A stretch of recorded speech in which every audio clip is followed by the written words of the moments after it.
Assalamualaikum warahmatullahi wabarakatuh.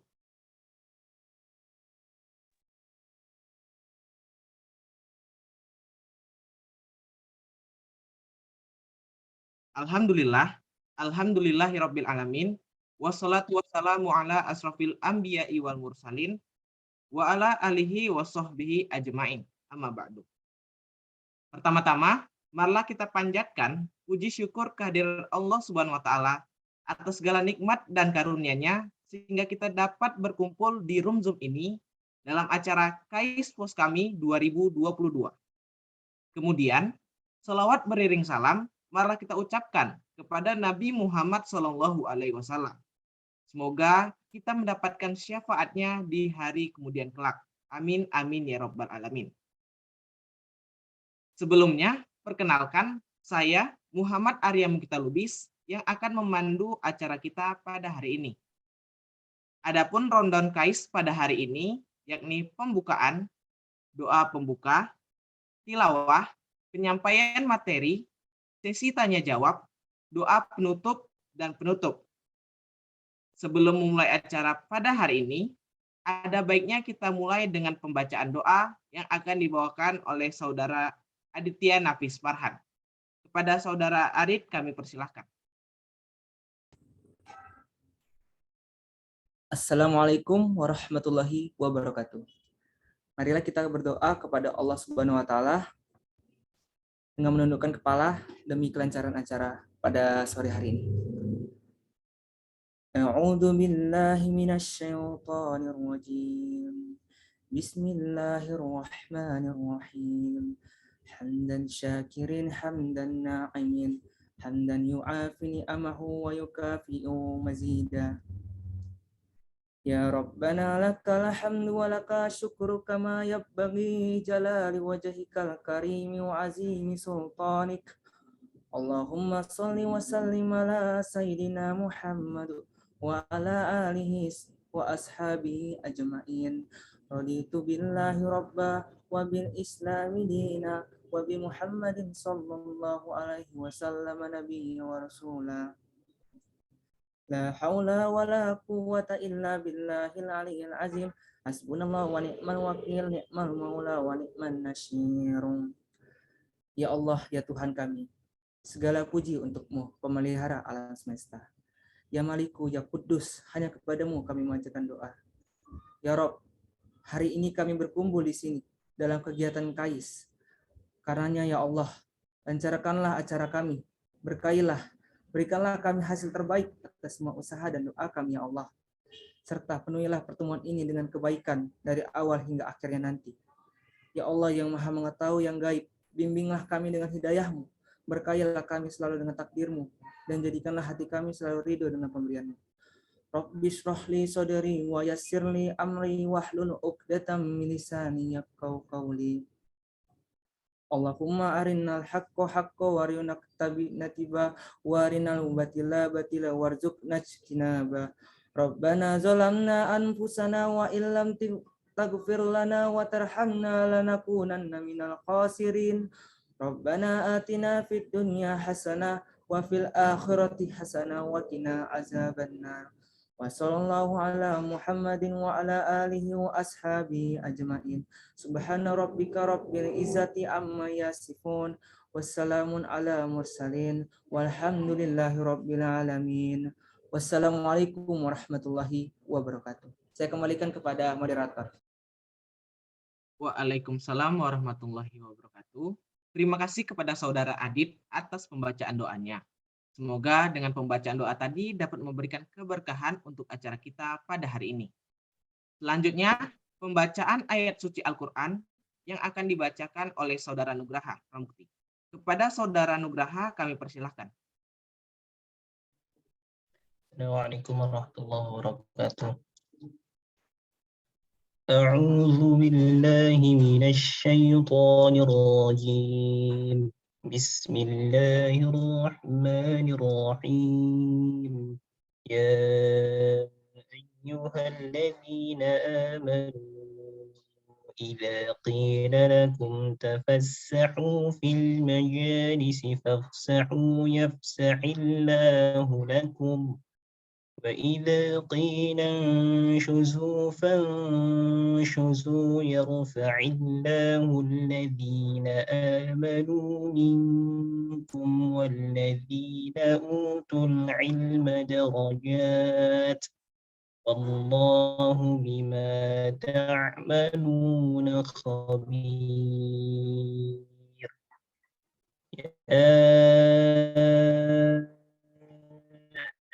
أيها الذين آمنوا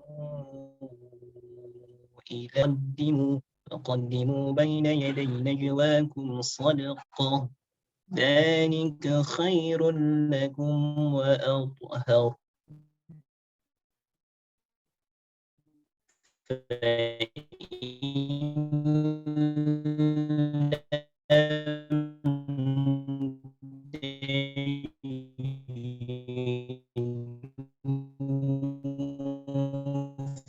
فإن الله غفور صدق الله العظيم. السلام عليكم ورحمة الله وبركاته. Waalaikumsalam warahmatullahi wabarakatuh. Terima kasih kepada Saudara Nugraha. Baik, Nabi Muhammad SAW pernah bersabda, yang artinya sebaik-baiknya ibadah umatku adalah membaca Al-Quran. Hadis riwayat Al-Baihaqi. Sobat, hadis di atas menerangkan bahwasannya membaca Al-Quran adalah sebaik-baiknya ibadah. Membaca Al-Quran juga memiliki banyak keutamaan, diantaranya setiap huruf Al-Quran bernilai 1 hasanah, mendatangkan kebaikan, akan mendapatkan syafaat di hari akhir, dan masih banyak lagi. Oleh karena itu, di bulan suci Ramadan ini, marilah kita meningkatkan iman kita dengan membaca dan memahami Al-Quran. Untuk itu, marilah sama-sama kita menyimak KAIS spesial Ramadan pada hari ini dengan judul Mimbar, meningkatkan iman bersama Al-Quran di Ramadan, yang akan dibawakan oleh Ustadz Dr. Uzman Ja'far LCMA. Mungkin bagi abang, kakak, dan teman-teman yang memiliki rezeki lebih, bisa menyalurkan untuk dakwah pos kami melalui nomor rekening dan nomor e-wallet seperti yang tertera pada layar dan dapat dikonfirmasi kembali. Baiklah, kita masuk ke inti acara pada hari ini, yakni penyampaian materi oleh Ustadz Dr. Uzman Ja'far LCMA. Assalamualaikum Ustadz.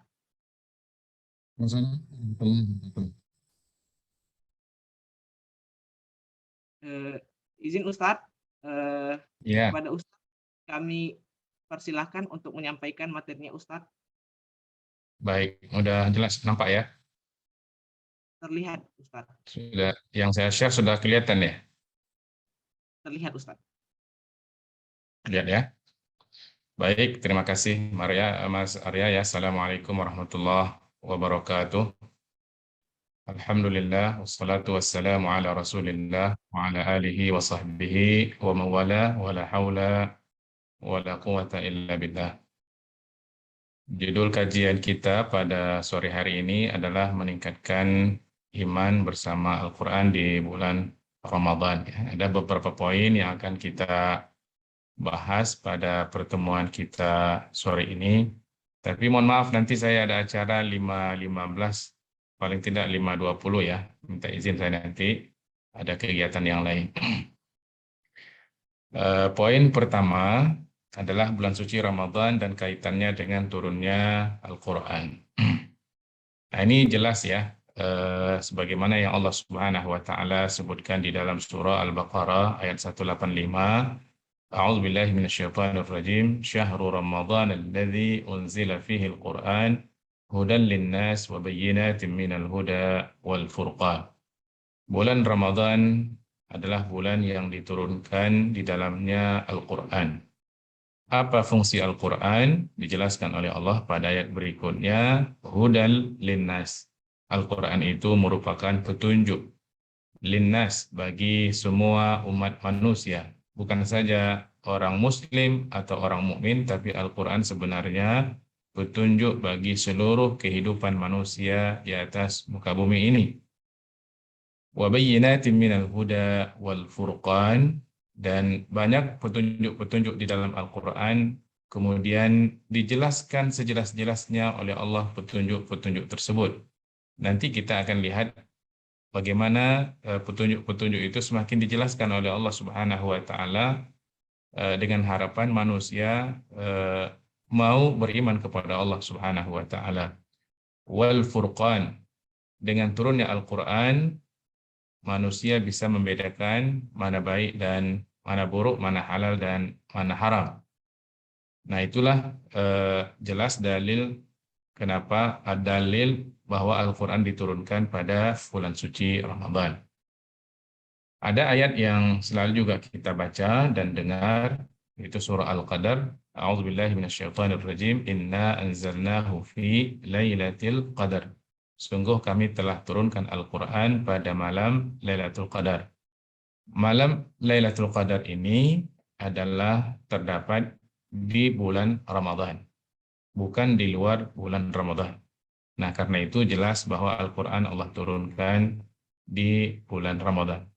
Ternyata bukan Al-Quran saja Allah turunkan di bulan Ramadan, seluruh kitab-kitab itu Allah turunkan pada bulan Ramadan. Taurat, Zabur, Injil, Al-Quran ya, itu Allah turunkan di bulan Ramadan. Kemudian kalau kita bertanya, apa kira-kira hikmah ya, atau alasan lah kira-kira kok Al-Quran itu Allah turunkan pada bulan Ramadan, bukan pada bulan yang lainnya. Saya menemukan ada ungkapan para ulama seperti ini. Ya, ketika orang berpuasa, itu tentu perutnya kosong. Ya, malamnya dia ibadah, kemudian dia banyak melakukan amal soleh.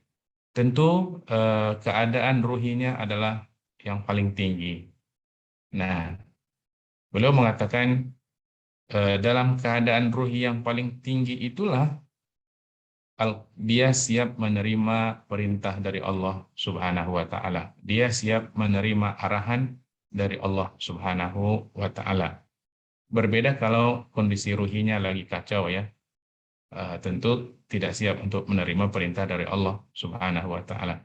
Nah, itulah wallahu taala mungkin kaitan apa hikmah Al-Qur'an itu diturunkan oleh Allah Subhanahu wa taala di bulan Ramadan. Nah, karena itu juga kaitan Ramadan dengan Al-Qur'an cukup jelas turun pada bulan Ramadan. Kemudian kita dianjurkan untuk juga banyak mentilawah Al-Qur'an di bulan Ramadan.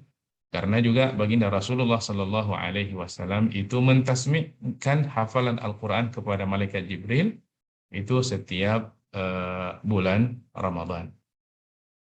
Kemudian apa hikmah dari diturunkan Al-Quran dalam bahasa Arab dan sebagai petunjuk bagi kehidupan? Ada 10 ayat di dalam Al-Quran yang menjelaskan bahwa Al-Quran itu memang diturunkan dalam bahasa Arab, ya. Ini saya cepatkan saja. Contohnya dalam surah Yusuf ayat yang kedua. Inna anzalnahu Qur'anan Arabiyan. Ya, Quran dalam bahasa Arab.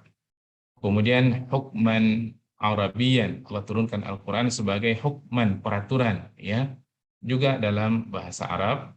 Kemudian lisanun Arabi. Jadi diucap dalam bahasa Arab dan ditulis dalam bahasa Arab. Ya, dibaca dalam bahasa Arab, ya diucapkan dalam bahasa Arab. Juga Qur'anan Arabiyan dalam surah Thaha, dalam surah Asy-Syu'ara, Arabiyyim bilisanin Arabiyyim mubin, Qur'anan Arabiyan dalam surah Az-Zumar. Kemudian dalam surah Fussilat Qur'anan Arabiyan, dalam surah Asy-Syura juga Qur'an Arabiyan, surah Az-Zukhruf Qur'anan Arabiyan, surah Al-Ahqaf lisanan Arabiyan.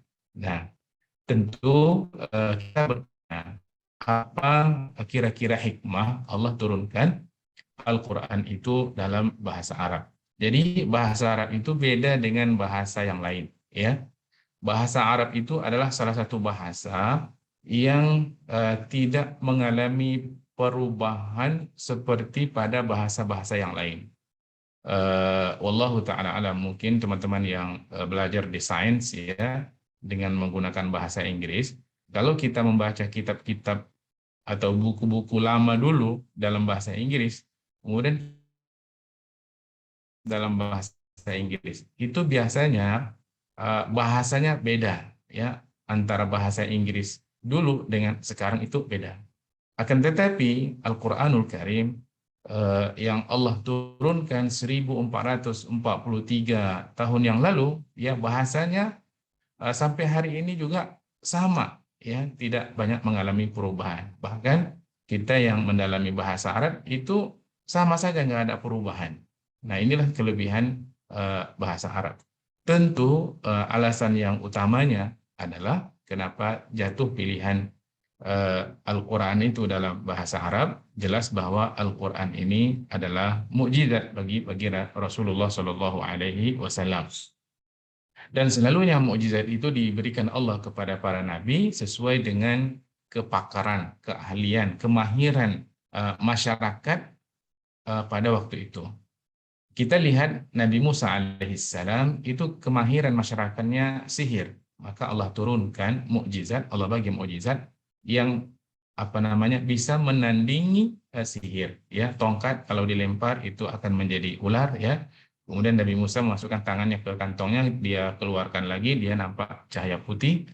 Nah, itu menandingi kelebihan apa yang dimiliki oleh masyarakat. Karena kata mukjizat itu mukjiz.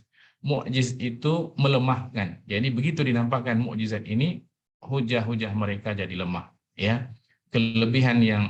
Semua kelebihan yang mereka miliki itu tidak ada artinya apa-apa di hadapan mukjizat yang ditampilkan oleh Rasul atau Nabi yang diutus oleh Allah Subhanahu wa Ta'ala.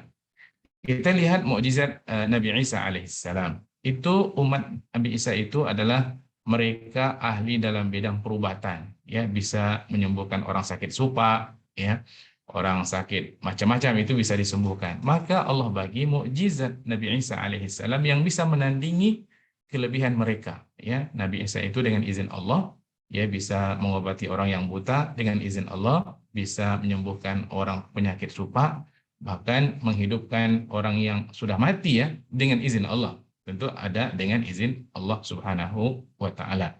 Jadi begitu dinampakkan mukjizat itu, maka lemahlah seluruh apa yang mereka miliki selama hari ini.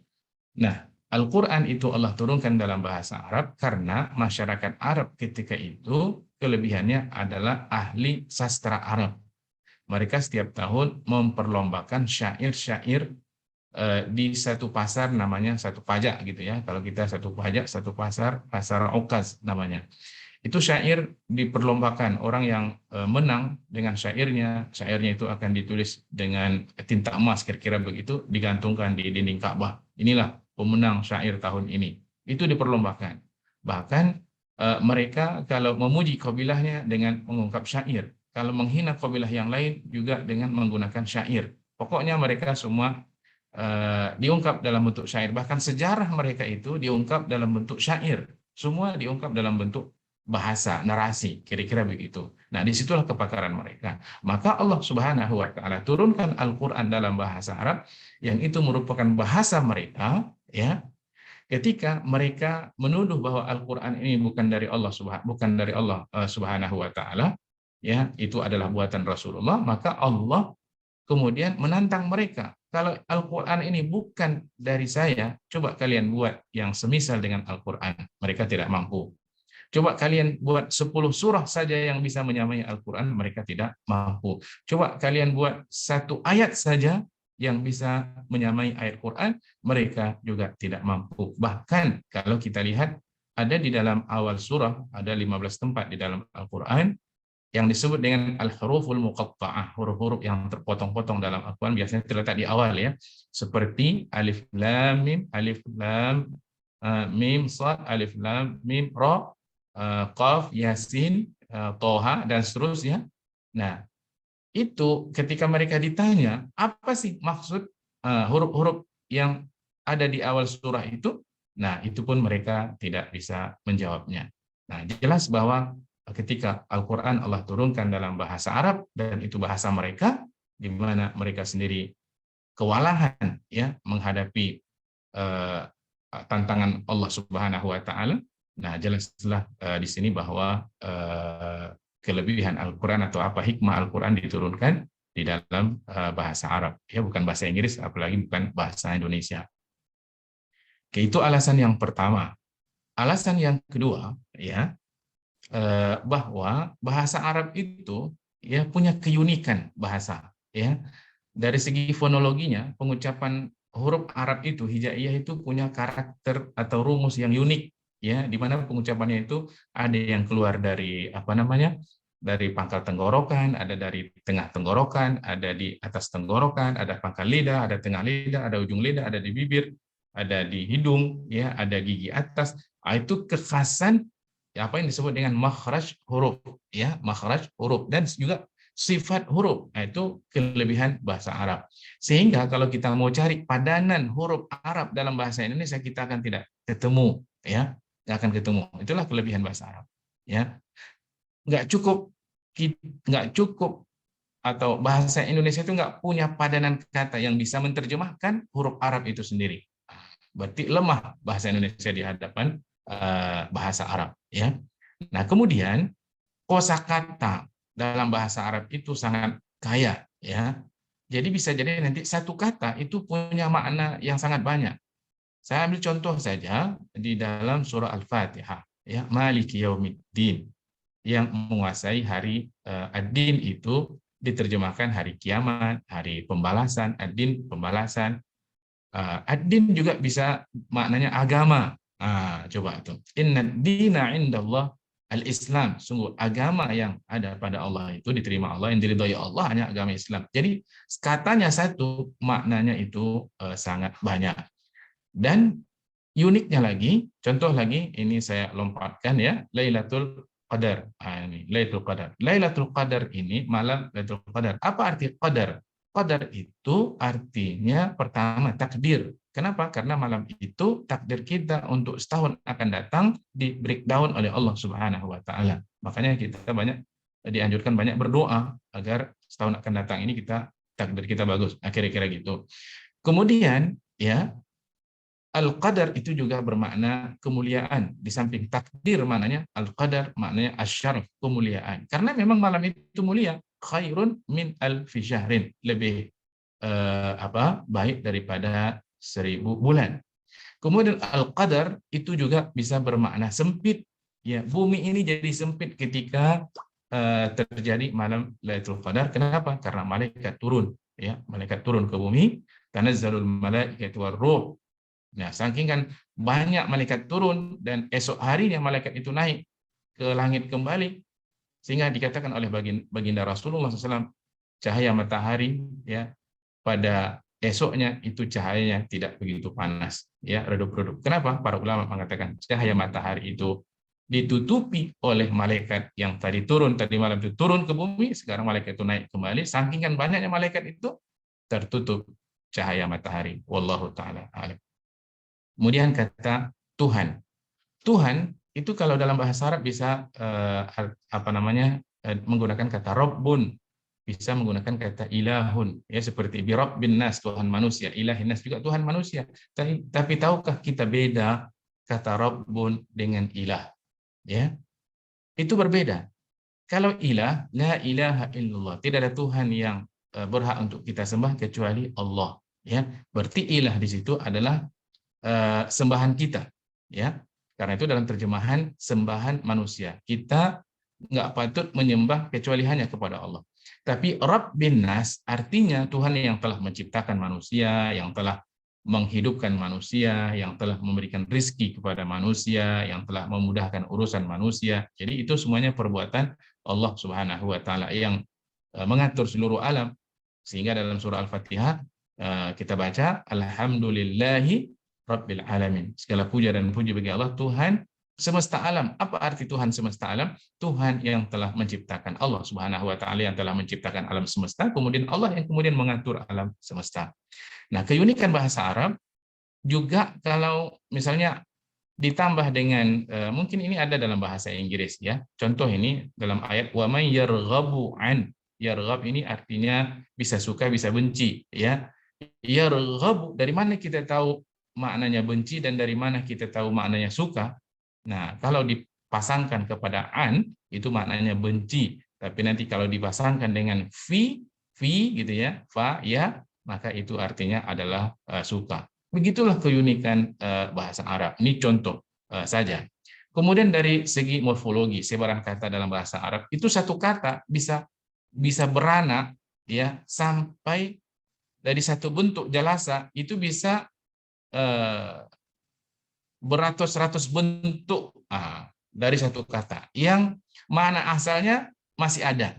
Contoh jalasa, yajlisu, julus, jalis, ijlis, majlis. Kalau kita kan majlis tempat duduk, ya orang yang duduk jalis. Jadi duduknya itu masih tetap ada walaupun dia berubah sampai 100 kali perubahan. Sajadah yasjudu, sujudun, sajid, usjud, masjid. Itu perubahan dalam bahasa Arab. Mungkin dalam bahasa Inggris tidak sebanyak dalam bahasa Arab, ya, nggak sebanyak dalam bahasa Arab. Kemudian kalau ditambah huruf itu makna berubah. Misalnya kaburo, kaburo itu besar. Kemudian kabbara itu bertakbir. Kalau takabbara, takabbur, sombong. Coba orang sombong itu kenapa dikatakan orang sombong? Ya karena dia membesar-besarkan dirinya. Masih ada kata besar di situ. Kabura. Jadi begitulah keunikan bahasa Arab. Dia saja yang merasa besar, kan begitu. Ya, orang takabur itu dia merasa besar. Dikatakan orang sombong. Ghafara memberikan ampun, tapi kalau istaghfara ini minta ampun. Coba dengan ditambah huruf ta makna bisa berubah. Jadi makna asal dalam bahasa Arab ketika dia berubah itu tidak hilang. Itulah kekayaan bahasa Arab, ya. Kalau kita bahasa Indonesia perkataan duduk, ya itu apa? Duduk didudukkan itu nggak ada hubungannya. Apalagi kalau misalnya dalam bahasa Inggris atau apa gitu ya, itu nggak ada kaitannya biasanya. Ya contoh kita katakan entah apalah gitu ya, itu biasanya makna dasarnya itu sudah hilang. Tapi dalam bahasa Arab masih ada. Ya. Kemudian dari segi sintaksis, perubahan harokat akhir ya huruf baris terakhir ya itu mempengaruhi mana subjek mana predikat. Sekarang coba kita ambil contoh ayat ya. Wa kallamallahu Musa takliman. Sekarang saya tanya. Bisa dibuka mikrofonnya ya. Saya mau tanya wa kallamallahu Musa takliman. Nah, ayat ini Allah yang berbicara kepada Nabi Musa atau Nabi Musa yang berbicara kepada Allah? Ada yang jawab? Ayat ini maknanya apakah Nabi Musa yang berbicara kepada Allah atau Allah yang berbicara kepada Nabi Musa? Nah, ayat ini menjelaskan bahwa Allah yang berbicara kepada Nabi Musa alaihissalam. Wa kallamallahu, ya, wa kallamallahu. Hu itu Allah yang berbicara kepada Nabi Musa. Contoh lagi, ya. Wa idzi batala Ibrahim rabbuhu. Ini ada Ibrahim, ada Tuhannya. Ibtala artinya menguji. Nah, sekarang pertanyaannya, Ibrahim yang menguji Tuhannya atau Tuhannya yang menguji Ibrahim?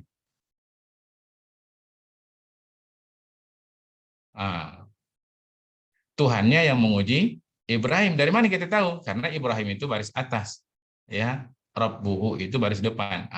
Jadi kalau Ibrahim ini kita baca baris depan, kemudian Rabb ini kita baca baris atas, itu artinya Ibrahim menguji Tuhannya. Nauzubillah min dzalik. Jadi Al-Qur'an itu ya keunikan bahasa Arab, kalau kita baca barisnya salah atau terbalik, itu memberikan makna juga salah.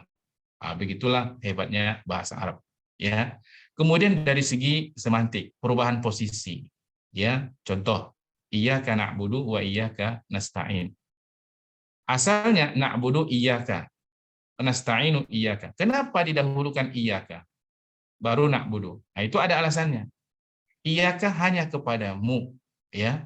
Kami menyembah hanya kepadamu, kami minta tolong, ya kan? Nah, kata para ulama, didahulukan iyyaka di depan itu menunjukkan tahsis, kekhususan bahwa kita tidak boleh menyembah kecuali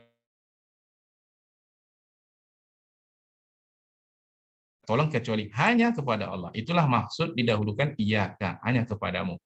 Walaupun asalnya na'budu iyyaka, ya. Baik, itu keunikan bahasa Arab. Jadi bahasa Al-Qur'an itu bahasa Arab, dan kalau kita renungi Al-Qur'an itu pilihan katanya, susunan katanya, kenapa letakkan ini di depan di belakang, kenapa ayat ini setelah ayat ini, kenapa surah ini setelah surah ini, sebelum surah ini, itu kalau kita tadaburi ayat-ayat itu, maka kita akan menemukan kebesaran dan keagungan Allah Subhanahu wa ta'ala. Baik, poin yang berikutnya adalah bagaimana Al-Quran membimbing manusia untuk mengetahui hakikat kehidupan, dari mana diciptakan, untuk apa, dan akan kemana setelah kehidupan ini. Nah, rekan-rekan sekalian, ini di dalam surah Al-Isra 41 ya. Allah jelaskan bahwa tidak ada cara yang bisa membuat manusia ini ngerti dia, tahu dia asal usulnya, ya, bahwa dia adalah seorang makhluk Allah yang diciptakan oleh Allah, perjalanannya seperti ini, itu cukup jelas. Tidak ada cara untuk memahamkan manusia seperti itu kecuali dijelaskan oleh Allah Subhanahu wa taala. Inilah makna ayat walaqad sarrafna fi hadzal Qur'an. Sungguh telah kami jelaskan berulang-ulang, kata Allah. Sarrafna itu berulang-ulang. Kalau tidak begini dengan cara begini, kalau tidak dengan cara begini dengan cara begini, kalau tidak dengan cara begini dengan cara begini. Seperti seorang guru kalau dia mengajar di kelas, ya.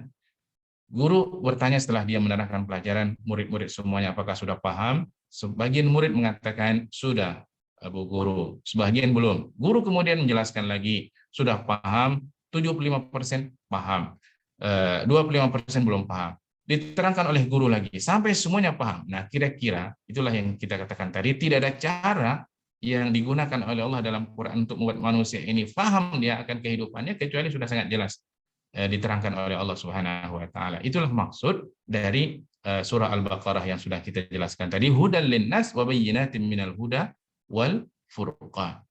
Nah, bagaimana cara manusia mengetahui hakikat dirinya? Contoh, ya. Dia harus lihat kebesaran dan keagungan Allah Subhanahu wa taala. Coba lihat dalam surah Al-Qasas, ya. Qul ara'aytum in ja'alallahu 'alaikumul laila sarmadan. Coba terangkan, ya. Kalian yang tidak beriman kepada Allah Subhanahu wa taala, coba terangkan, kalau sekiranya Allah menjadikan malam ke atas kalian sarmadan ila yaumil qiyamah, seterusnya sampai hari kiamat. Coba Allah tantang manusia ini, man ilahun ghairillah ya'tikum bidhiya. Siapakah Tuhan selain Allah yang bisa mendatangkan cahaya? Adakah manusia bisa mendatangkan cahaya kalau Allah jadikan malam sampai hari kiamat? Pasti jawabannya nggak ada yang mampu mendatangkan siang. Allah tanya lagi mereka, qul ara'aytum in ja'alallahu 'alaikumun nahara sarmadan ila yaumil qiyamah. Coba kalau sekiranya Allah jadikan siang itu berterusan sampai hari kiamat, man ilahun ghairullah ya'tikum bilail. Siapakah Tuhan selain Allah yang bisa memberikan cahaya malam kepada kalian, yang bisa mendatangkan malam? Ada enggak? Enggak ada. Nah, karena itulah dalam ayat berikutnya Allah mengatakan, wa mir rahmatihi ja'ala lakumul laila wan nahar. Dan menunjukkan rahmat Allah, Allah jadikan untuk kalian ada malam dan ada siang. Malam untuk kita istirahat, siang untuk kita bekerja, ya. Nah, ini manusia ketika dia merenungi ayat-ayat seperti ini, dia merasa lemah di hadapan Allah Subhanahu wa taala, ya. Kemudian dia mentafakuri ciptaan Allah, ya. Contohnya adalah inna fi khalqis samawati wal ardh wa ikhtilafil laili wan nahar laayatin liulil albab. Sungguh dalam penciptaan langit dan bumi, pergantian siang dan malam, sungguh merupakan tanda-tanda kebesaran Allah bagi ulil albab, orang yang mau berfikir. Siapa mereka?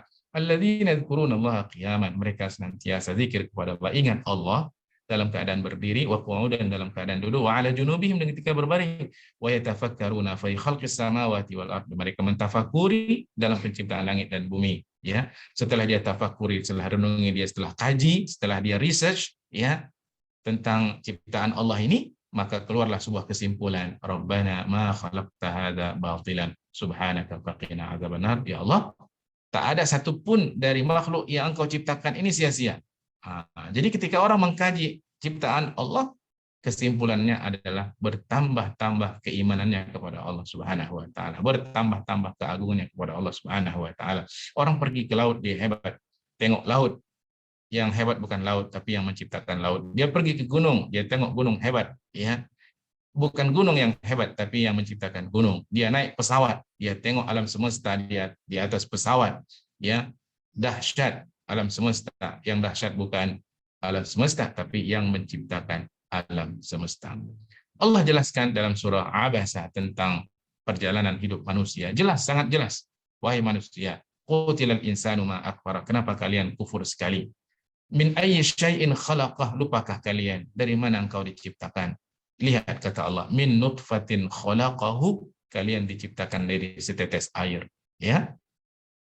Faqaddarahu, kemudian ditakdirkan hidupnya, umurnya, usianya dalam batas tertentu. Hidup kita ini ada batasnya, ada masa expired. Karena badan kita ini materi. Ya.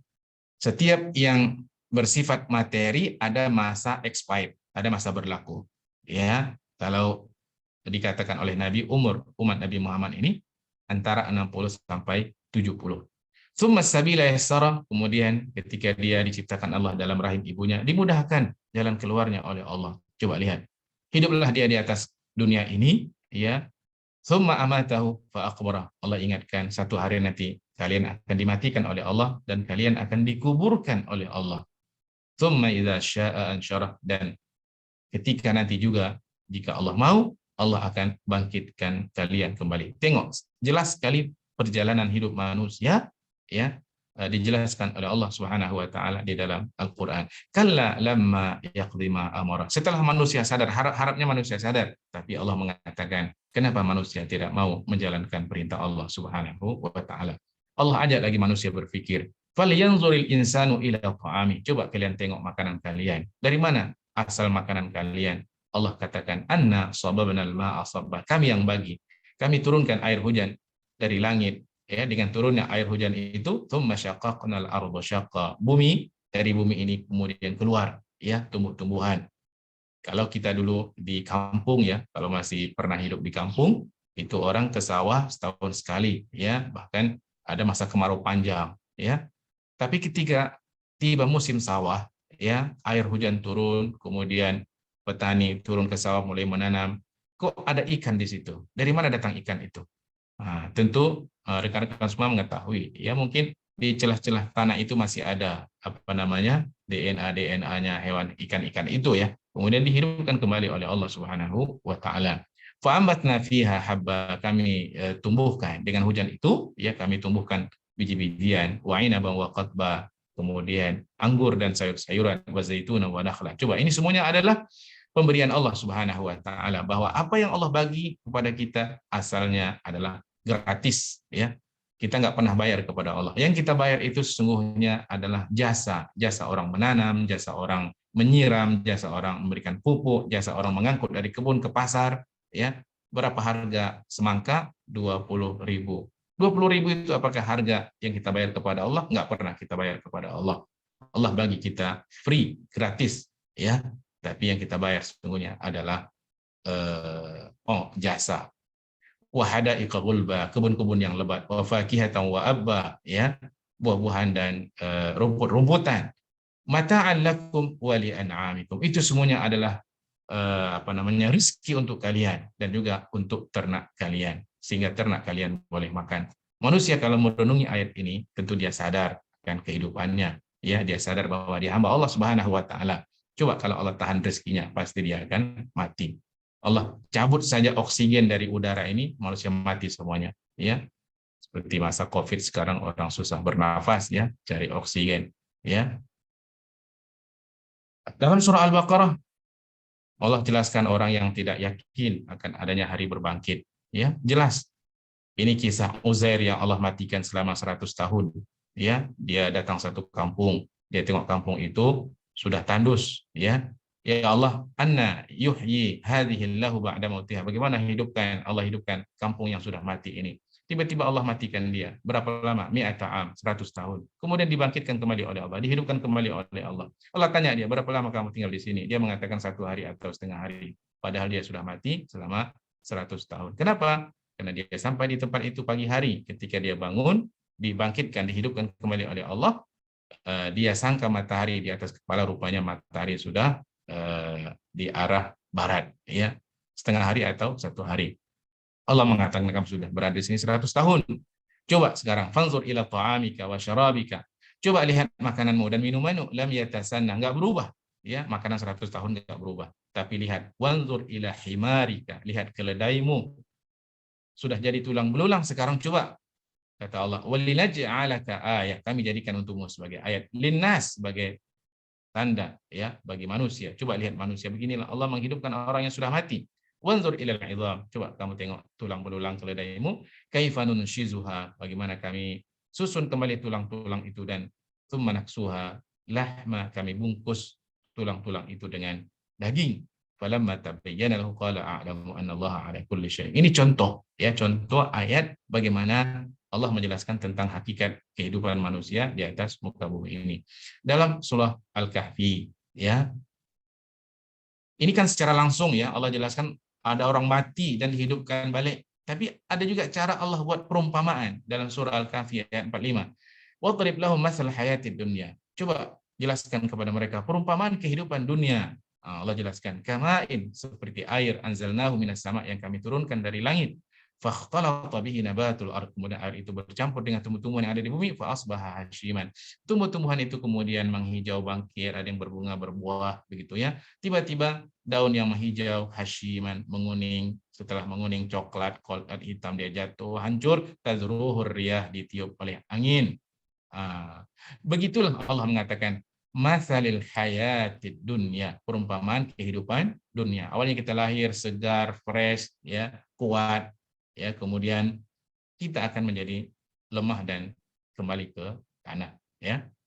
Itu contoh cara pendekatan. Dan satu lagi, Allah sadarkan kita bahwa apa yang kita lakukan di atas muka bumi ini pasti akan ada balasannya. Kalau yang baik kita lakukan, maka balasannya baik. Kalau yang buruk kita lakukan, maka balasannya juga buruk ya. Semua tercatat. Nah, ini dihadapkan mereka di mahkamah Allah, dibagi kitab. Wa wudi'al kitabu fataral mujrimina mushfiqina mimma fihi wa yaqulun ya wailatana ma li hadzal kitab la yughadiru saghiratan wa la kabiratan illa ahsaha. Ditunjukkan kitab itu ya kepada mereka orang-orang yang tak beriman ini, maka mengatakan, ya Allah, ini kitab apa ini? Ini semuanya tercatat, yang kecil dan yang besar, semua tercatat. Terkejut dia ya. Dosa kecil yang dilakukan sekecil apapun itu tercatat. Jadi dalam surah yang lain disebutkan ma yalfizu min qaulin illa ladaihi raqibun atid. Tidak ada satu kata pun yang keluar dari mulut kita kecuali dicatat oleh malaikat Allah Subhanahu wa taala. Artinya ada qanunul jazaa'ur rabbani, ada apa yang kita sebut bahwa apa yang kita lakukan akan ada balasannya nanti di akhirat. Inilah hakikat kehidupan manusia yang Allah jelaskan di dalam Al-Qur'an. Nah, terakhir, bagaimana cara meningkatkan iman dengan membaca dan memahami Al-Qur'an? Jelas ya, perlu pertama sekali saat kita baca Al-Quran niat yang ikhlas ya. Niat yang ikhlas ini akan mendatangkan nikmat, tapi kalau tidak ikhlas biasanya nggak nikmat ya. Ini ikhlas pertama, hanya niatkan lillahi subhanahu wa ta'ala, dan usahakan dalam kondisi hati kita yang baik ya, kondisi sempurna, paling baik dalam kondisi berwudu, mulai dengan isti'adzah, menghias dengan suara yang merdu ya. Tadi merdu sekali itu. Siapa yang baca Quran tadi itu? Bagus ya tilawahnya. Itu bagus tuh dengan cara begitu ya.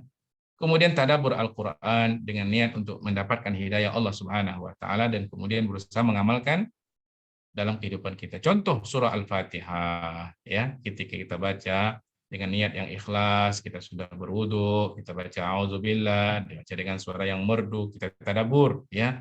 Bismillah Ar-Rahman Ar-Rahim. Ar-Rahman apa maksudnya ya? Dengan nama Allah yang Maha Pengasih ya. Semua Allah kasih, beriman Allah kasih, yang tak beriman Allah kasih ya. Tapi ingat, belum tentu yang tak beriman itu dikasih oleh Allah. Bukti Allah sayang sama dia. Fir'aun itu dikasih oleh Allah ya kekuasaan. Qarun itu dikasih oleh Allah harta yang banyak, bahkan beberapa orang kuat tidak mampu membawa kunci gudang hartanya. Tapi apakah itu menunjukkan Allah sayang sama dia? Tidak. Sayang Allah Ar-Rahim hanya untuk orang-orang yang beriman. Ketika kita baca ini, ya kita tidak perlu iri kepada orang yang tak beriman, banyak hartanya, kaya dia, tinggi pangkat dan jabatannya, nggak perlu kita iri. Kita minta kepada Allah Subhanahu wa taala apa yang Allah bagi kepada mereka, yang ada pada sisi Allah jauh lebih banyak. Kira-kira begitu. Tadabbur, ya, kita renungi. Satu kata kita tadabbur, bukan satu huruf kita tadabbur, itu luar biasa, ya. Alhamdulillah, Allah telah ciptakan alam semesta, Allah atur, ya. Kita kalau dipuji orang sesungguhnya, ya, kita ini ciptaan Allah Subhanahu wa taala. Kita tidak layak untuk dipuji. Yang layak dipuji itu hanya Allah yang telah menciptakan kita, yang mengatur alam semesta. Apapun kalau kita nggak banyak yang bisa kita atur, tapi Allah Subhanahu wa taala mengatur alam semesta, nggak pernah tersilap. Matahari terbit, matahari terbenam, ya, semuanya beredar secara teratur. Aturan Allah, ya, sangat rapi, berbeda dengan aturan manusia. Hari ini betul, besok jadi salah, ya. Makanya undang-undang selalu direvisi. Kenapa? Karena aturan manusia. Kalau aturan Allah tidak perlu direvisi, ya. Maka yang layak dipuji adalah Allah Subhanahu wa taala, Ar-Rahman Ar-Rahim, Maliki Yaumiddin. Ya, Allah yang memiliki hari akhirat. Semua akan dibalas oleh Allah. Nah, apa tadabburnya? Ketika kita memahami bahwa semua yang kita lakukan akan dibalas oleh Allah, maka kita semangat untuk melakukan kebaikan dan kita berhati-hati untuk melakukan sesuatu yang tidak diridhai oleh Allah Subhanahu wa taala. Iyyaka na'budu wa iyyaka nasta'in. Gimana kita menghayati ini? Ya, hanya kepadamu kami menyembah dan hanya kepadamu minta tolong. Sembah dulu baru minta tolong. Jangan minta tolong dulu baru sembah. Karena didahulukan oleh Allah, sembah dulu, ya, baru minta tolong. Itu satu. Yang kedua, kita nggak boleh minta tolong kepada yang lain kecuali hanya kepada Allah. Nggak boleh kita minta tolong kepada pawang hujan, minta pawang apa, ya. Yang kita minta tolong hanya kepada Allah Subhanahu wa taala. Kemudian kita perlu hidayah Allah. Ihdinas siratal mustaqim. Tunjuki kami kepada jalan yang lurus, ya. Kita belum lagi lurus. Kadang-kadang kita berusaha lurus, dipesongkan oleh setan. Mau lurus kita, ya, dipesongkan oleh setan. Terus minta petunjuk kepada Allah Subhanahu wa taala.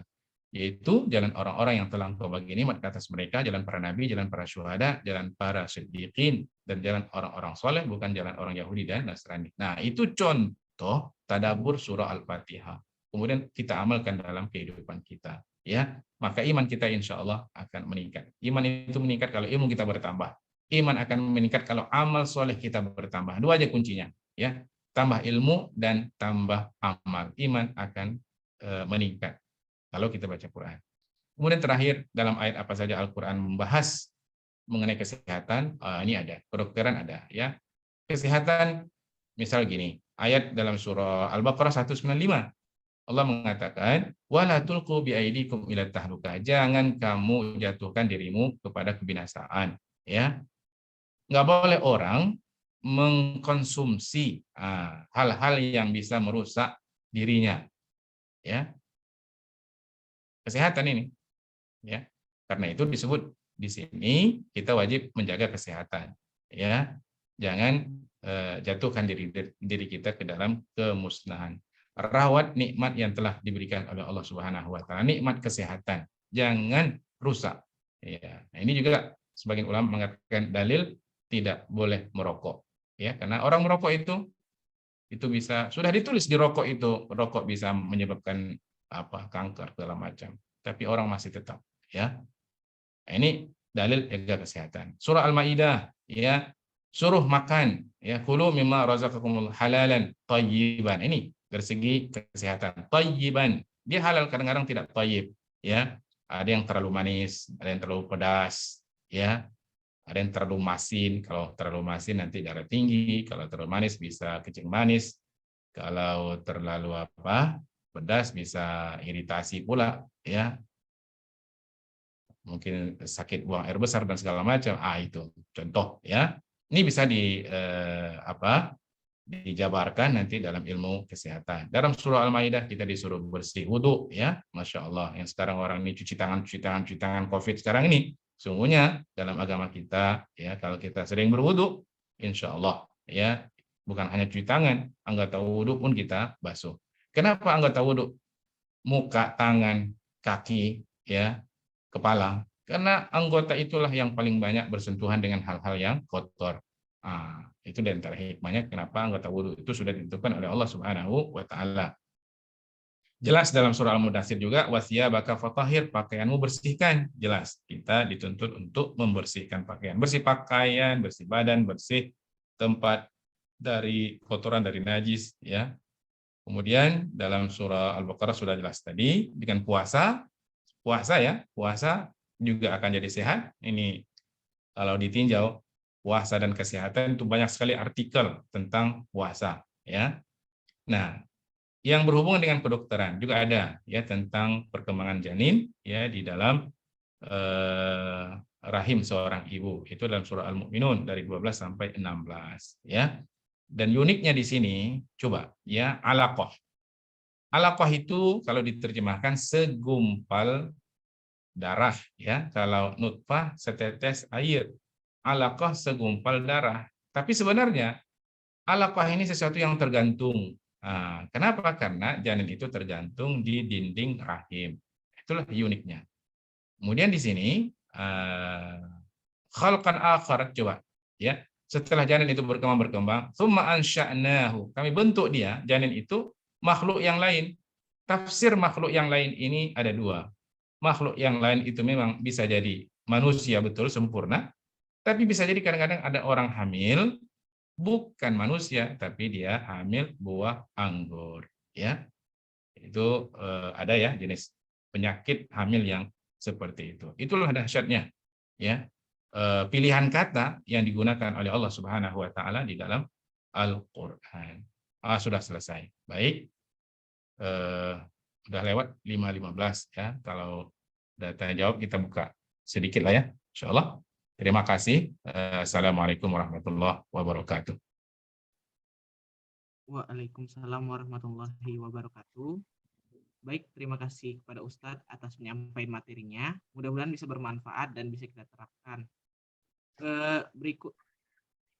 Sekarang kita masuk ke sesi tanya jawab. Bagi abang kakak ataupun teman-teman yang ingin bertanya dipersilakan langsung raise hand, maaf, atau menuliskan pertanyaannya di kolom chat. Terima kasih.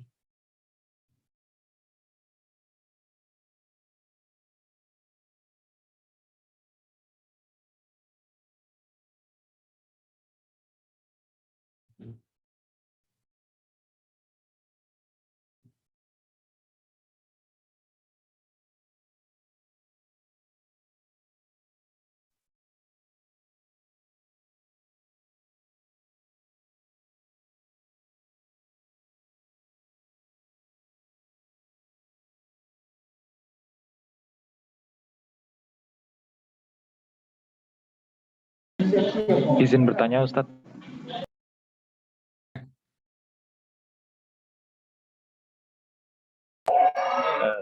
Baik Ustadz, terima kasih Ustadz atas penyampaian materinya. Saya ingin bertanya Ustadz, di dunia kedokteran kan untuk dokter sendiri itu bisa menjadi ladang dakwah juga untuk istilahnya mengingatkan atau membimbing dari pasien juga Ustadz. Mungkin bagaimana cara kita sebagai dunia kedokteran itu sekaligus bisa menjadi dai juga Ustadz. Terima kasih Ustadz. Ya, bagus ini pertanyaannya ya. Jadi gini, kalau nanti kasih obat ke pasien, ya, bagi tahu dia ini hanya sebagai ikhtiar Ibu, Bapak, ini ikhtiar, obat ini ikhtiar yang menyembuhkan Allah Subhanahu Wa Taala, ya. Mudah-mudahan obat ini cocok untuk Ibu. Ada kadang-kadang obat nggak cocok, ya kan? Jadi selalu suruh pasien itu bergantungnya bukan kepada dokter, tapi bergantungnya kepada Allah Subhanahu Wa Taala. Minum obat, suruh dia berdoa, ya. Nah itu dokter ini sesungguhnya kalau dia mau berdakwah, ya, itu peluangnya sangat besar, ya, sangat besar. Misalnya suruh dia sabar, ya, katakan bahwa Allah sayang, ya, Ibu dikasih sakit seperti ini, sungguhnya bukti sayang Allah, ya. Macam mana bukti sayang Allah itu? Ya, karena Allah ingin menghapuskan dosa-dosanya. Enggak ada orang sakit kecuali kalau dia sabar dan ridho atas apa yang diberikan oleh Allah Subhanahu Wa Taala, kecuali dosa-dosanya akan diampunkan oleh Allah Subhanahu Wa Taala. Semua takdir Allah itu baik, ya. Nah, Itu banyak tuh cara-caranya, ya. Di antaranya seperti yang tadilah. Itu hanya sebagian kecil, ya. Cara-cara yang lain sungguh sangat banyak, tapi nggak cukup waktu untuk diterangkan di sini. Wallahu taala a'lam.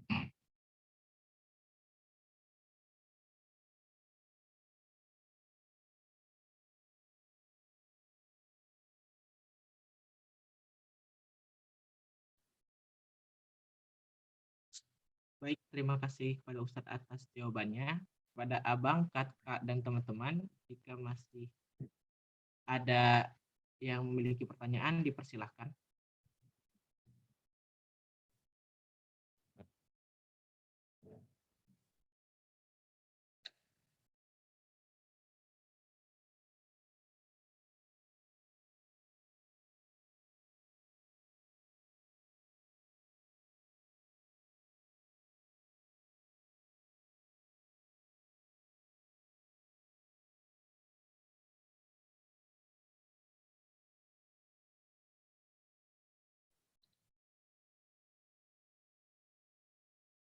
Baik, karena keterbatasan waktu, sesi tanya jawab kita padatkan sampai sini.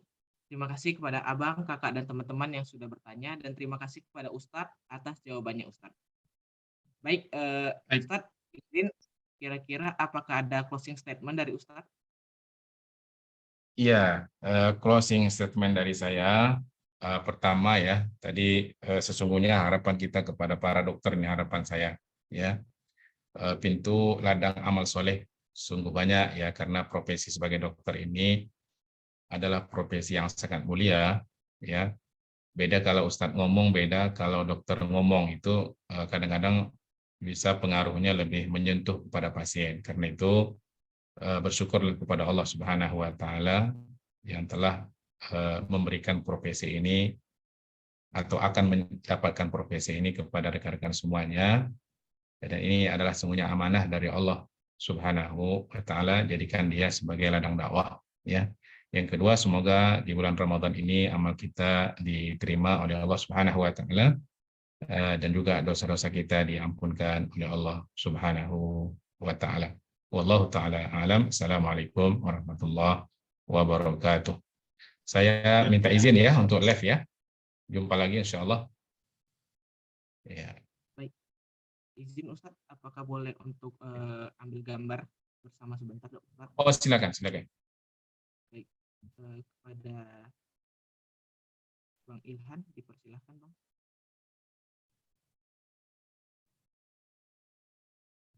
Baik, terima kasih kepada Ustadz dan juga Arya. Mungkin bagi teman-teman yang lain yang masih off cam, boleh dihidupkan dulu kameranya untuk mengambil foto bersama.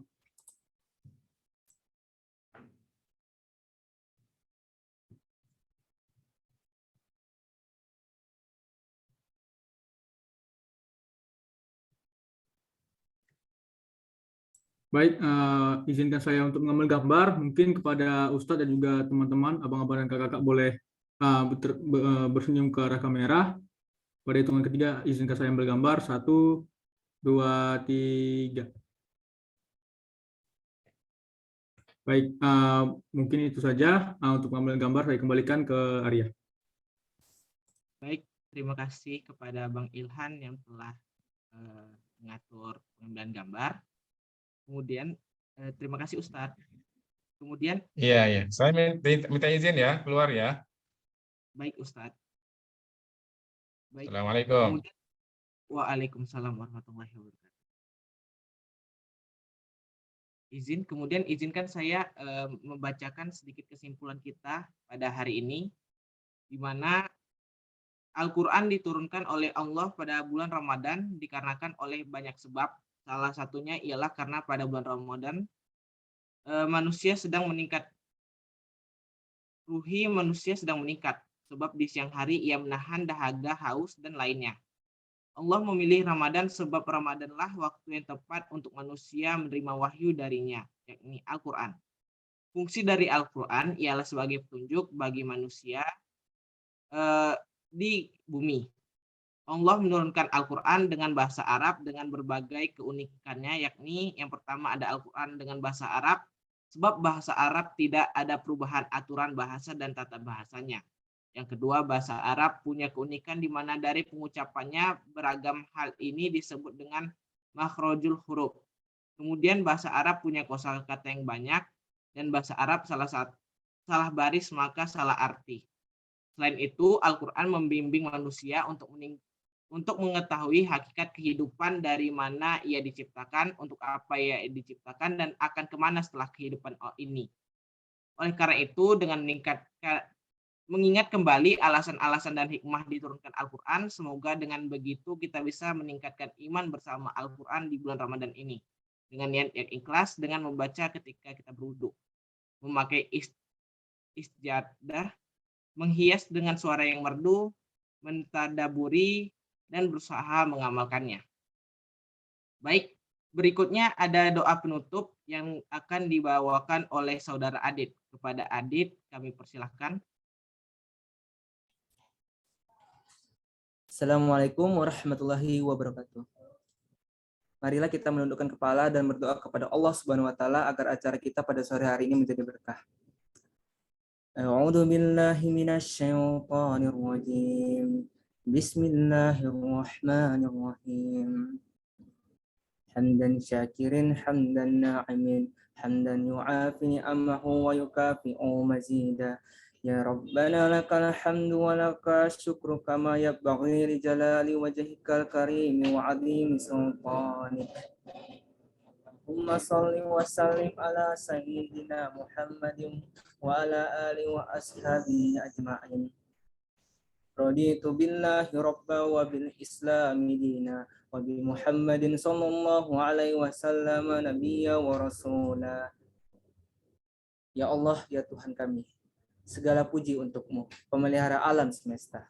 Ya Allah yang maha pengampun, ampunilah dosa-dosa kami, khilaf dan salah yang pernah kami lakukan, baik itu disengaja maupun disengaja. Ya Allah yang maha pembimbing hidup kami, bimbinglah setiap langkah kehidupan yang kami tak peki guna mengarungi kehidupan yang saat ini. Ya Allah, ya Tuhan kami, hari ini kami telah menyelesaikan kegiatan kajis. Ya Rob, ya Ridhoi, dan berkahilah acara yang telah kami lakukan ini. Ya Allah, jadikanlah kami menjadi hamba yang selalu bersyukur atas semua nikmat yang telah Engkau berikan kepada kami. Ya Allah, ya Rahman, hidupkanlah kami dalam cahaya, rahmat dan keimanan-Mu. Matikanlah kami dalam ibadah terbaik yang kami miliki kepadamu, dan bimbinglah setiap langkah hidup kami. Sungguh hanya kepadamu lah tempat kami bergantung. Rabbana zolamna anfusana wa illam taghfir lana wa tarhamna lanakunanna minal khasirin. Rabbana atina fid dunya hasanah wa fil akhirati hasanah wa qina azabannar. Wa sallallahu ala Muhammadin wa ala alihi wa ashabihi ajmain. Subhana rabbika rabbil izzati amma yasifun. Wassalamun ala mursalin walhamdulillahi rabbil alamin. Wassalamualaikum warahmatullahi wabarakatuh. Saya kembalikan kepada moderator. Waalaikumsalam warahmatullahi wabarakatuh. Terima kasih kepada Adit yang telah membacakan doa penutup kita pada hari ini. Berikutnya diinformasikan kembali kepada abang, kakak, dan teman-teman yang memiliki rezeki lebih bisa menyalurkannya untuk dakwah pos kami melalui rekening dan nomor e-wallet yang tertera pada layar dan dapat dikonfirmasi kembali. Baik, demikianlah acara KAIS kita pada hari ini. Kakak, abang, dan teman-teman sekalian, acara demi acara telah terlampaui. Kita tiba saatnya pada acara terakhir, yakni penutup. Marilah kita tutup acara KAIS kita ini dengan bacaan hamdalah, alhamdulillahirabbil alamin. Saya, Muhammad Arya Mukhtar Lubis, selaku pembawa acara, dan seluruh panitia memohon maaf apabila ada sikap dan tutur kata yang kurang berkenan di hati abang, kakak, dan teman-teman sekalian. Sebelum mengakhiri acara ini, izinkan saya menyampaikan sebuah pantun. Adit pulang dimarahi ayah, asal manusia bukan dari batu. Wabillahi taufik wal hidayah. Wassalamualaikum warahmatullahi wabarakatuh. Waalaikumsalam warahmatullahi wabarakatuh. Waalaikumsalam warahmatullahi wabarakatuh.